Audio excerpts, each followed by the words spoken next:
Para sa TV5 Network, bihira ang ganitong klaseng pagtanggap mula sa publiko.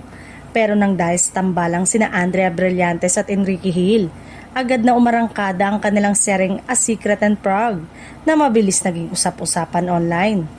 Ang A Secret and Prague, pinakabagong primetime offering ng TV5, ay naging instant trending matapos ang premiere nito.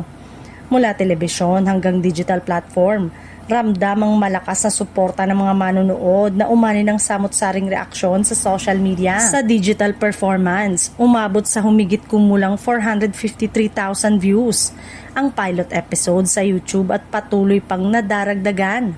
Habang naiulat din na umaangat ito sa number 1 spot sa TV series category sa Netflix Philippines sa loob ng 2 araw. Bukod sa viewership, pinuri rin ng netizen ang kalidad ng produksyon ng serye, lalo na ang cinematography at Prague setting na nagbibigay ng mas cinematic at international feel sa kwento. Say ng ilang netizen, hasa at subok na raw ang dalawa dahil galing sa ABS-CBN. Kaya dala na nila ang experience at acting skill na talagang ramdam sa bawat eksena. Ayon pa sa iba, bagay na bagay ang kanilang chemistry na mas lalong gumanda sa bagong serye.